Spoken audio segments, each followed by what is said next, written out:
Hello, this is Rodrigo from Freight Freaka Studio, and today I have a special invited guest here for the interviews.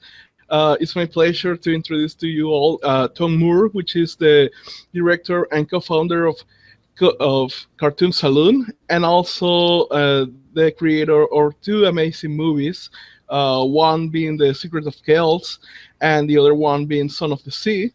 And also, he's working on the third film now. So, thank you for giving us your time, Tom, and welcome. Thanks very much. Thanks for doing the interview. Awesome. So, first of all, for everybody who doesn't know the history, I would like to ask you, how did you get started in all this? What was the history behind Cartoon Saloon and all the other films? Yeah, I mean, it kind of goes back to our college days. You know, we had the first idea to set up the company when we were studying animation in Ballyfermot, and myself and Paul Young started to do kind of freelance jobs. This is back in like 1999, year 2000, 1999. We started to do freelance jobs as Cartoon Saloon, and then we had the idea we wanted to make the movie Secret of Kells. And we kind of gathered a group of people that were also interested in working on the film with us. We were pretty naive. We were like 22, 23. We just finished college, and we kind of thought we could make a little studio together. And we were lucky enough that a couple of us had been members of Young Irish Filmmakers in Kilkenny. It's a small town here in Ireland where I'm from. And they gave us some space and we got a very small government grant, which was just about enough so we could live on, beans and toast or peanuts and pay ourselves. And we did little bits of jobs like commercials or e-cards for websites, things like that, and tried to develop our own films. And that was like 16 years ago. And when we first set up, we thought we'd do it for a little while and then get a real job. And over the years, it just kind of turned into our real job, Nice, awesome. So, where did you get the idea of The Secret of Kells? Like, how did it was born? When we were in college, I began studying animation in 1995, and it was an interesting time because Toy Story had just come out, and people were talking about how computer animation was kind of going to take over. And on the other hand, hand-drawn animation was still pretty popular. There was still some amazing hand-drawn films being made. And when I was in college, I kind of discovered films like The Thief and the Cobbler by Richard Williams, and some of the Eastern European animation like the Hungarian folktales. And myself and Aidan Hart, who was another artist who started out with us, he created our first TV show, Skunk Fu. We started discussing about how could we make an animated film that took Irish art and did some things that could only be done in hand-drawn animation. And then some of the other people who ended up founding the studio with us all were enthusiastic about that as well. And so it's kind of backwards. I mean, animated film should really start with the story. But for us, because we were animation students, it started with the art. We wanted to do something with Irish art and calligraphy and the illuminated manuscript tradition and find a way to craft a story around that would be an interesting feature film. So it was kind of an unusual genesis to the project. And then we started to develop it and started to write the script, and the story started to shape up that way. Awesome. And something that I noticed is that pretty much the compositions are like really complex ones. How did you get started into planning something like that? Because when I saw The Secret of Kells the first time, like the forest and all these things, there was a lot of detail there. Yeah, well, I mean, we had an amazing team, and Ross Stewart was the art director on Secret of Kells, and we'd been friends since we were quite young. We'd been in Young Irish Filmmakers together. We'd gone to Ballyfermot College together, and he was a key part of the team right from the start to develop the style. But the style was developed by lots of people and had lots of influences, but I suppose the main influence was the Book of Kells itself. And so the compositions, the shapes, the designs in the Book of Kells itself is what Ross and the team used as their main starting point. And we kind of designed the characters the same way too. So we were kind of thinking about trying to transcribe that sort of almost stained glass window style to the screen. Like, we were really inspired by medieval art in general. And so those were the kind of influences that fed into the style. But I mean, the way Secret of Kells evolved was we were just surviving, like just doing jobs like commercials or bits and pieces of work and developing it on the side. So if you saw the very early stuff for Secret of Kells, it looked really different. The style evolved slowly. It was almost like a percolating coffee, you know. It got stronger and stronger over the years, and it was like 10 years of designing and concept, and we'd work on it when we had time in between other jobs, and people came and went, and some people had left the studio by the time we got into production, and then they heard we were finally getting into production. Because they'd been part of that early design process, they came back because they wanted to work on it, you know. And sometimes they were surprised by how much it had evolved in the 10 years since we first set out to try and make it when we were in college. Nice. Something that I wanted to ask you is that what I see is that there is a lot of problems when people try to make like folklore art, like folklore stories into movies and animations and things like that, because they feel that like the world is not going to take it, like they are not going to like it. And I see my country like try many different projects based on the folklore here, and it has failed many times. So what will be your advice on creating tales based on folklore and bring it to mainstream, let's say? I think it's I mean, the secret to our success, I feel, was co-production. We worked with a French producer called Didier Brunet, and he's quite a well-known producer in Europe. He'd produced like the Triplets of Belleville and lots of different successful art house animation films, and he really encouraged us to be really true to our own history and not to copy like American animation or Japanese animation too much. Because I was quite influenced by things like I saw like Mulan, and I thought that was quite clever because it incorporated elements of Chinese indigenous art into the style, which I liked. And I liked the way Hayao Miyazaki in his Japanese films, he kind of introduced a lot of Japanese folklore and gives you a little taste of the culture, but he still keeps it very universal. It's still a story you can watch, and even if you don't know anything about that folklore, it's the characters will speak to you. And the more you know about the folklore, maybe the richer the experience might be. But if you don't know anything about the folklore, you can enjoy it. So I suppose that universal touch came from the fact that we co-produced, and we had French partners and Belgian partners. We did some animation in Brazil, we did some animation in Hungary. So right from the start, we kind of had people who were coming from outside of our culture who were influencing the film and helping us make sure it worked for all audiences, you know. Awesome. Also, something that I wanted to ask you is what is your creative process on creating like amazing characters? Because I think something that has been like a plus in all the movies and series that I've seen is that they have amazing characters that pretty much everybody loves. Yeah. So what is your process into creating that as a concept level?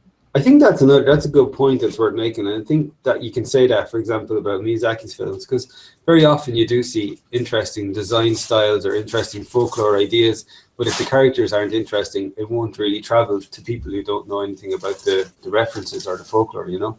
So the characters are really important, and I suppose even just writing the story, the characters are important. And for me, when I'm kind of working on a story, I nearly need to design the characters at the same time to get an idea of who they are. So the character can be kind of amorphous until I've got a design. So when I'm working on the character design, even the very first rough idea, I think about people I know. Usually, like, everyone really loved Aisling in Secret of Kells, and she was very much based on my memories of my sister when she was a little girl. And when you find that, like in Song of the Sea, Ben was based on my son when he was 10, and you know, a lot of the characters are based on people who are close to me, and that kind of serves two purposes. In one sense, if you find a kind of truth in a character, if you find something about them that's you really feel like you know them, you can communicate that to the audience much more easily because you're reaching into something you know and understand, and you can ask yourself questions about the character that you'll be able to answer as you go through the story process. And then I think on the other side of it, you have to live with those characters for a long time. So if you base it on people that you know and hopefully people that you love, then you're able to come back every day and work on the character and not be bored or not be fed up with it, you know. So hopefully the love you might feel for the character will come across to the audience in the final result. Awesome. Also, something that I wanted to ask as well is, uh, what is your inspiration or your influences for the visual style of art that you have and that your team has? Yeah, it's funny, like over the years, our style, like at the very start, we wanted to be able to try any style, and we would often do commercials, and one week we'd be doing a very different style than the next week, and we took pride in being able to play with different styles. But over the years, it seems like Cartoon Saloon style has started to become something that other people can identify. And even though, for example, we felt that Song of the Sea was a really different style than Secret of Kells, a lot of people felt, oh, it's the same style, you know. So I guess over time, all your influences kind of bubble down like a big cauldron of all different foods, and you're cooking up a big stew, and the final flavor is kind of something original and unique, but it's the result of combining lots of different ingredients. So it's very hard to point at one particular thing. I mean, obviously on Secret of Kells, we were looking a lot at medieval art and Irish art, and influenced by that. But we were equally influenced, as I said, by Eastern European animation, by Genndy Tartakovsky's series, The Samurai Jack. We were influenced by Richard Williams' animation on The Thief and the Cobbler. Influenced by like illustrators, comic book artists. So we kind of try and take our influence from as many places as possible and add all those ingredients into the pot while we're cooking up the, the soup or the stew. Similarly, on Song of the Sea, like Adrian Merigeau was the art director on that. And he had his own personal style that he brought to it, and kind of combined it with like my style or the style that the studio had been evolving.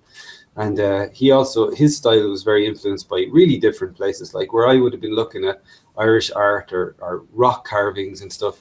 He was looking at modern artists, and he was really influenced by artists like Klee and Kandinsky.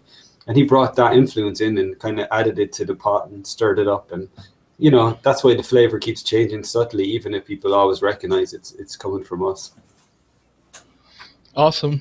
Also, something that I want, since you already have like a lot of experience on that, what will be your advice for studios who are just starting out, who doesn't have like many resources or a lot of money? Any advice that you can give to those studios or recommendations? Yeah, I mean, I think that's really similar to us. I mean, we still don't have a lot of money, but we're still fighting away. It's 16 years later. Things have stabilized. We've become known. People know who we are. And we kind of have a recognized look and brand that people come to us for now. Whereas at the start, maybe people didn't know who we were.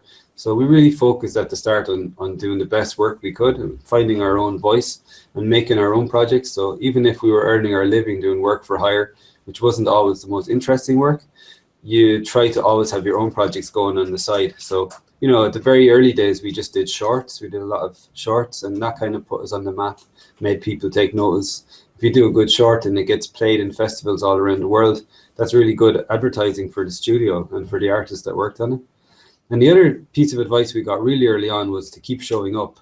A lot of little studios pop up and then disappear, and so when you've been in the business for more than 10 years, you start to get a little bit less enthusiastic about a new studio because you're not sure it's going to be around next year, because that happens so much. So if you keep showing up, even if you're barely surviving, but if you keep showing up at markets and festivals and where any opportunity you can to meet other studios, other people that you could have partnerships with, after a while they start to realize, okay, these guys are here to stay. They're serious. They may not have a lot of money, a lot of backers, but they're really passionate and intent on what they do, and they'll make good partners. And then that starts to happen, because when you're a small studio, you're kind of relying on making connections with either bigger studios or other small studios so that you can work together.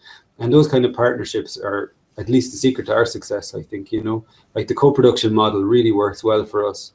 We're a small studio in the middle of Ireland, which is, at the time we started up, was really the middle of nowhere in terms of animation, but we made connections with studios in France, in Belgium, in Denmark, and by pooling our resources, we were able to make projects that were much bigger than any of those studios could make alone, So I think partnerships are really important for small studios. Awesome. That's something that that we are going to have in mind since we are just at that point right now. Yeah, I looked at your website and it's cool. But I think this what you're doing, because I watched some of your other podcasts while I was working, or at least I listened to them, and I think it's really clever because just by doing this, you're able to reach out and talk to other people and get ideas from them. But you're not just keeping it to yourself. You're publishing it on a podcast. That's really clever because other people are going to discover your studio by listening to your podcast. So I think that's a really good idea. It's smart. And I always say that to people to not be shy because sometimes animators tend to be shy people and they don't reach out and think, oh, he'd never talk to me. But most animators are the same. We all speak the same language and we're all passionate about the same things. So generally people are friendly. If you make an attempt to reach out to people, most people will talk to you, you know. Yeah, definitely. At the beginning, I was like that. Like, no, there's no way. Like, we're in El Salvador. There's no way. Like, he's going to say yes, but at least I'm going to try. And that's how it started. Like, at least I'm going to ask. Yeah, no, it's cool. Like when you asked me, I went and looked at your website and I listened to the Fred Seibert one and Steven Silver and some of those guys. That's great, you know. It's interesting for me too. It put you on the map as far as I was concerned. I hadn't heard of your studio before, but when I discovered your podcast, I went, "Oh, this is a cool podcast because it's animators talking really honestly. It's not like kind of a fluffy interview where you answer the same questions all the time. It's a real. It's interesting for me to listen to, you know." Awesome. Thanks a lot for it. And coming into this topic, like, for example, the technology that we are using right now, Google Hangouts, wasn't even around like Mm. 5 years ago. What opportunities or what resources do you think are right now for animators, for studios, that they could start using that, let's say, they didn't exist 5 or 10 years ago? Yeah. What are the resources that you see that people can use and take advantage? Well, that's been another part of our success as well, because I don't think if we tried to set our studio up 20 years ago, we would have been able to do it here in Kilkenny. But 16 years ago, we were just in time for the internet and we were able to start doing work by email, and we worked with clients in California that we'd never met. So for us, that was pretty revolutionary. And even though we're really well known as a traditional animation studio, because we make hand-drawn animation and we still use a lot of hand-drawn techniques to create the look of our stuff, technology has allowed us to co-produce with lots of other studios, has allowed us to create animated feature films that in the past would have taken like 200 people and lots of cell painters. We're able to make a project like that with a much smaller team of like less than 100 people between the different studios. So you kind of always have to look for the advantage that the technology can give you, but keep your voice, because if you try and use the technology to copy big studios, you'll always look like a poor copy. But if you can find your own way to use the technology and kind of find a nice mixed media approach to your work can stand out using the technology. But yeah, even today, I mean, like when we first, it's so funny, like when I think when we first set up, we were a little bit ahead of the other studios. So if we were working for those studios, they'd say, oh, we'll fax you the drawings and they were using fax, and we used to animate on paper back then. Now we animate with TV Paint. So back then we were shipping paper and folders and stuff like that, and but we kind of put a website up before anybody else. And so it was funny, some of the studios, the bigger studios in Los Angeles, thought we were a really big studio, and we started to get letters to like the human resource department of Cartoon Saloon or something like that, but actually we were just like 10 guys in a small room in the middle of Ireland. So you can use technology to project a bigger image than you might really have. Like if you have a nice website with good artwork up there and you're very good, if you can use the technology to communicate quickly with clients, they'll start to trust you because you come back, you can talk to them really quickly like this and have a relationship with them really quickly without having to spend a lot of money on travel and so forth. Awesome. And talking about like how you do things, like what equipment do you use now? Like what software, computers, or techniques are you using right now to create animations? Yeah, it's still really mixed media, and it still depends on the project and the director and the designer. For the project that Nora is directing right now, The Breadwinner, it's pretty typical. It's mostly TV Paint for the animation. Some handmade, like cut paper style animation is in there. There's some hand painted backgrounds, but just for textures that are scanned, and then the backgrounds are finalized in Photoshop, and then the TV Paint animation and the backgrounds are composited, you know, something like After Effects, right? So that's pretty typical of the pipeline here, like a kind of hand-drawn animation, frame by frame in TV Paint. We moved from paper animation to TV Paint during after Secret of Kells. But then on the TV show side, we use software like Anime Studio Pro. But we always try and use the software cleverly so it still feels handmade. And there's still quite a lot of painting and drawing on paper and experimentation with like cut paper animation and different styles going on in the studio. And I think that's kind of part of what we're known for, that we still do that very kind of organic, have that really organic approach to the animation that we do. Awesome. And also I wanted to ask you about the music. Like, again, I think that's an important element also for The Secret of Kells and Song of the Sea. What would be your recommendations on creating like good sound effects and good background music for the series? Well, that was the sound and music was definitely the area that I was least confident in. That was something that nearly everything else I knew we could do in the studio. We recorded the voices in Ireland with Irish actors, and we had a kind of, we made contact with an Irish band that we really were fans of called Keela, way back when we first set up, and they're kind of hippies, you know, they're kind of like us. They're like artists and very down to earth. They weren't like super big rock stars, so they were really friendly and really willing to work with us, and we knew that they would bring, their music was a nice mix of traditional Irish music and some world music influences. So they had a nice mix, kind of like what we were trying to do in the visual art already in their music, but they hadn't any experience as composers for a film, you know, like as film score composers. So Didier Bruner, the French producer, suggested Bruno Coulet, who's a pretty well-known French composer. And we were lucky enough that he was kind of willing to try and see how we could collaborate with Keela. And they had such a good experience working together on Secret of Kells that they were really happy to work together again on Song of the Sea. And by the time we came to Song of the Sea, you know, we were all friends. We knew each other much better. There was no hesitation to work together, and we started to work together really early. So even while we were making the storyboards, Bruno was writing music and having meetings and sessions with the guys from Keela, and we made the music much more part of the story for Song of the Sea. Whereas on Secret of Kells, it was like a classic film score that was more or less added at the end. Song of the Sea, the music was really part of the story process and even part of the writing process. And for the film that Ross and I are directing next, I hope to work with the same team because I think they do a great job. And then it was similar attitude to the sound design.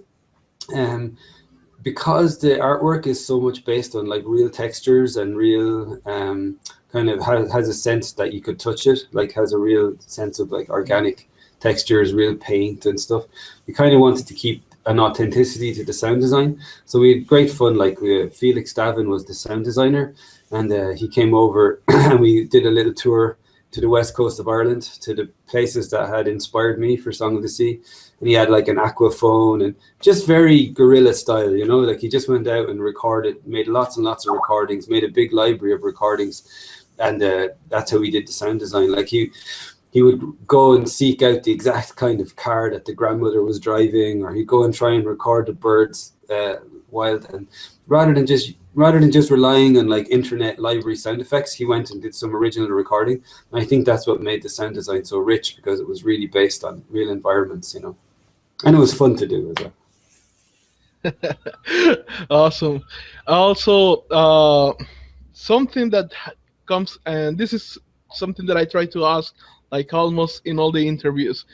Part of the reason why I ask it is because here in Latin America, I think because of the news and many negative things that happened in this area, people don't have the confidence that other studios might be able to hire them, or that they even have to go to that country to start working in them. Obviously, many of the time I found that like in your case, you can work in your country, in your studio, or even in your house doing the work.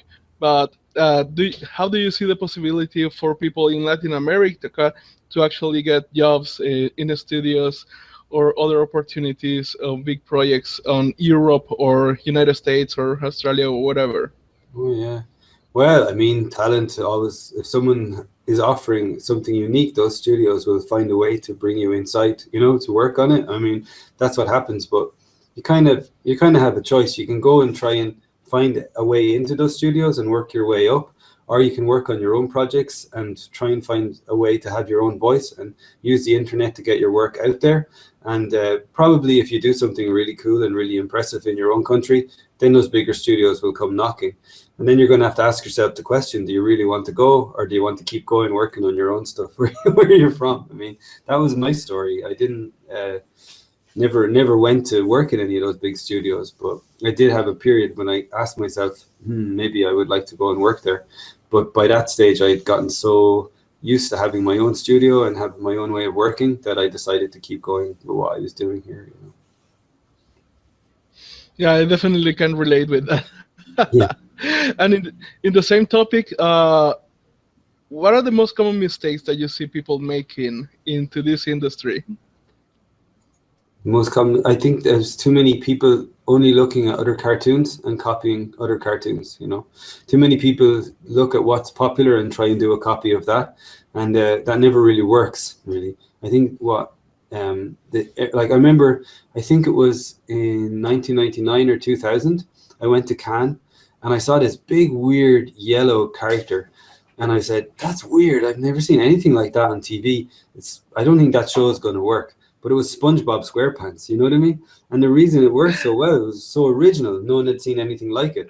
And I think that's the secret, really. You can't just copy something else. You have to really find something original. And that's a hard thing. That's an easy thing to say and a hard thing to do. But definitely the thing that I always think is a bit sad is when I see really talented young people, but all they want to do is copy the last most popular thing that they saw. And it seems like a waste of all that work and energy, unless you really want to bring something original to the table. Awesome. Also, I think you already answered the question on this, but any other tip on what should people be focusing most, what they should be putting most of their time with instead of other things that they are doing? Because I think that's something.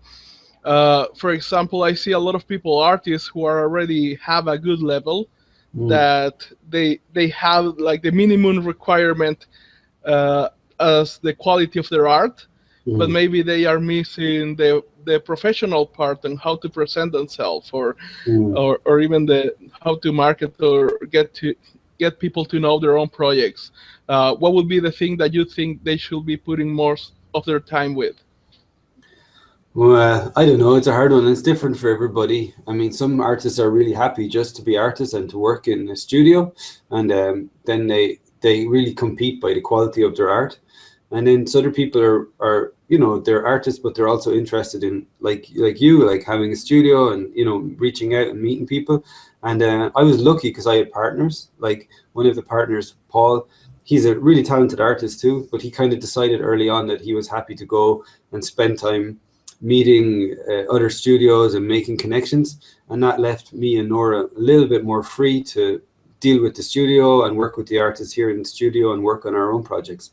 And that way we were able to kind of divide our time that way. And so it's a tricky question. Everyone has to answer that for themselves. Do they want to focus more on the producing, directing side, or do they really want to keep working on their art? And if that's the case, then even still, if you just do your art and you sit in your bedroom and you're a really brilliant artist and nobody knows about it, it's not going to help you very much. So even if all you want to do is art, you do have to kind of get out there and get your work seen and make connections and show it to the people that can help you move ahead in your career.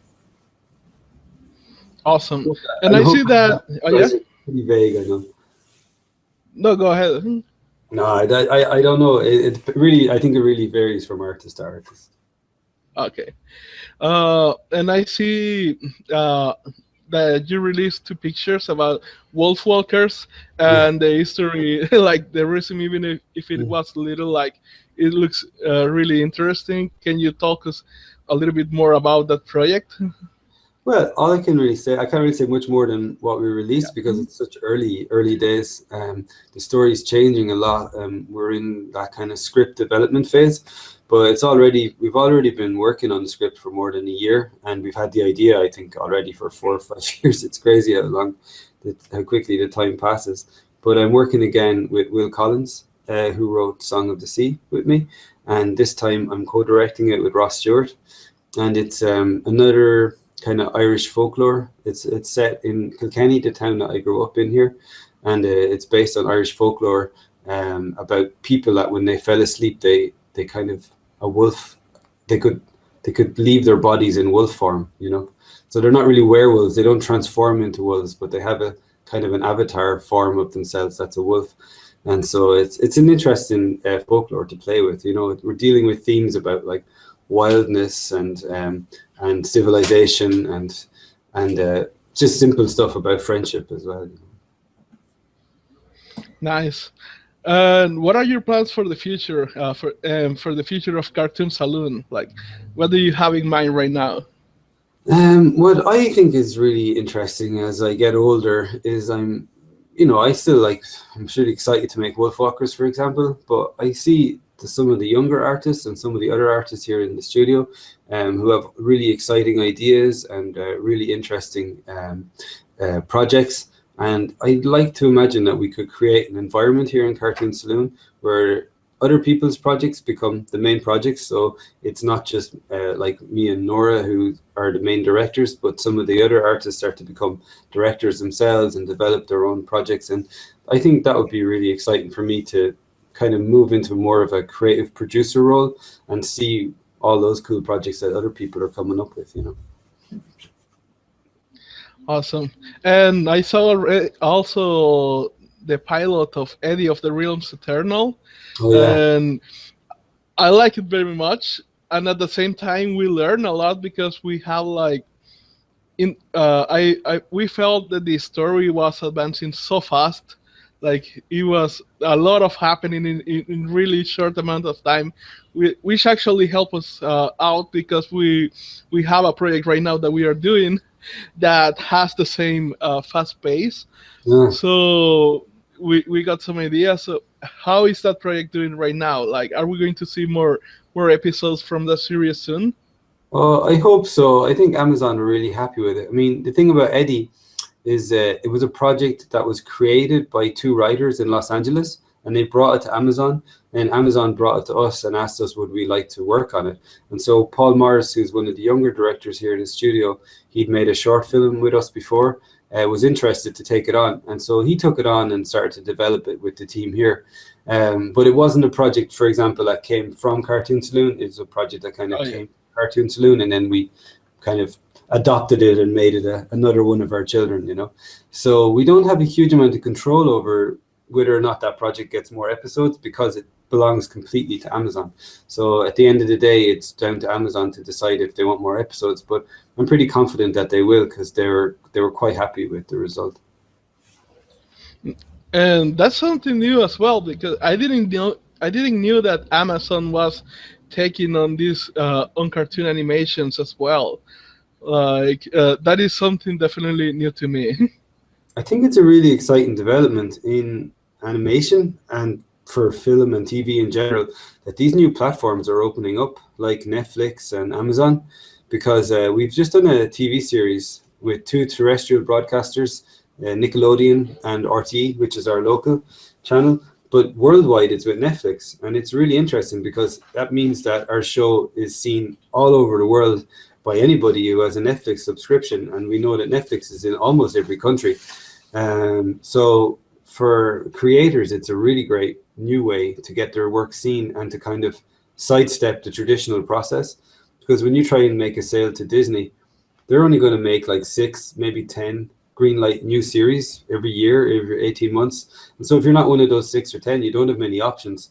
But now there's new options with places like Netflix, Amazon, or even the type of thing that Fred Seabird is doing with Channel Frederator. There's more and more platforms, more and more places that we can showcase our content. I think it's a good thing. Awesome. And is there anything else that you would like to talk about, like something that we haven't touched, a topic that we haven't touched in this conversation? No, no, I think we covered a lot of ground, so I think hope it's informative for anybody who wants to listen to it.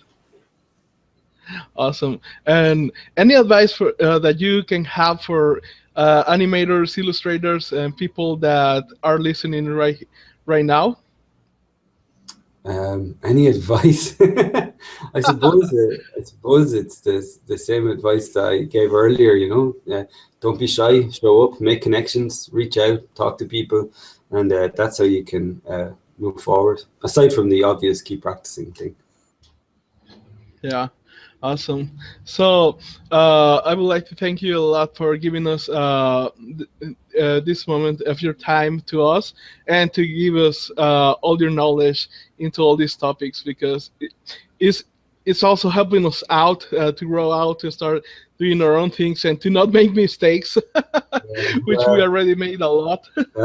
That's a big part of the learning process, and if you can just find a way to keep the lights on and survive your mistakes, you'll be doing really good. That's already a success, so well done. And I'll continue to follow your progress. I'll check in on the website now and then, see how you guys are getting on, and maybe I'll meet you at some festival or market or something at some point in the future.